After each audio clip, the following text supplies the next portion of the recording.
gives you that residual income after the initial rent. I've taken it to a little bit different strategy with my facilities.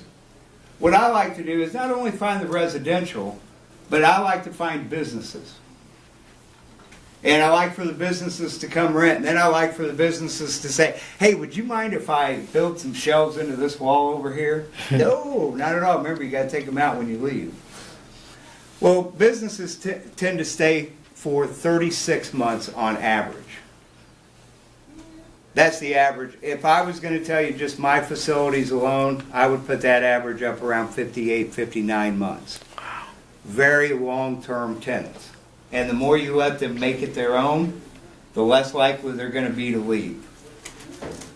The other thing I love about self-storage is that once you get your facility to at least 90% occupied, which is not difficult to do, you can gradually, every 3-6 months, raise your rents. May only be a couple dollars a unit, but let's say you have a 300-unit facility. We're talking $600 a month. That's $7,000 a year. It makes a difference. 70,000. Yeah. That really impacts your bottom line. And you know how much money it costs you to raise that rent? Zero. Unless you're an old-fashioned dinosaur like I am, and you mail the rent increase out rather than email it. That's the cost. You go, wow, you raise the rent, people move out. They do, occasionally. Usually, most people don't sweat a $2 increase. But the thing is, there's usually somebody right behind them ready to come rent that unit, and you don't have to explain to them why the price is different now. So, yes, you have people move out, but it's not really a problem. It actually makes your life a little bit easier when you get right down to it. There are many different types of self-storage facilities also. And to be honest with you, I have quite a wide variety myself. A little bit west of Indianapolis, here's a town called Brownsburg. That is where I have what I would tell you is my baby. That's my main self-storage facility. We've put a lot of work into that. I'm very proud of it. I like to show it off. But at this particular facility, we have regular drive-up self-storage units that folks can rent. We also have temperature control. Now you'll notice a lot of times when you have folks talking about temperature control units, they normally call them climate control. About 4.5 years ago, a judge down in Texas ruled that self-storage facilities can't control the climate. So from the legal perspective, we now call it temperature control.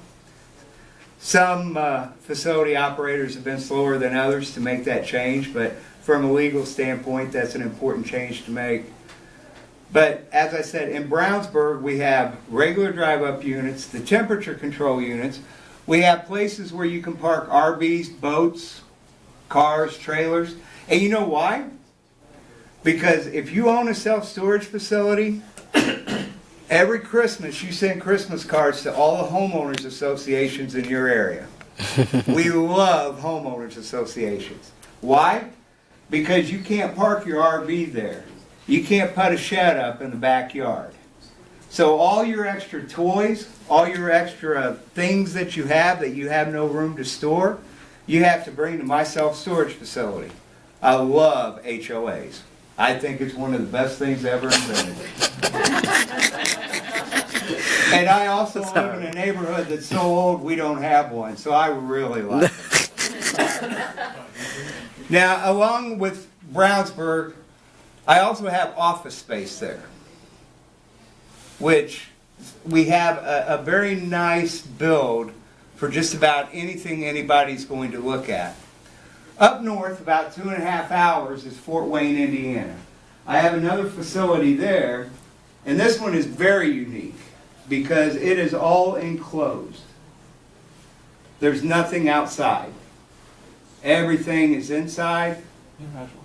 And because of that, and because there is not as much self-storage in Fort Wayne, or at least in that area, it's pretty nice because people still come to you and you charge a little bit more to rent that kind of a space. The downside to it is you do have a little bit more time that you're paying your manager to be there for.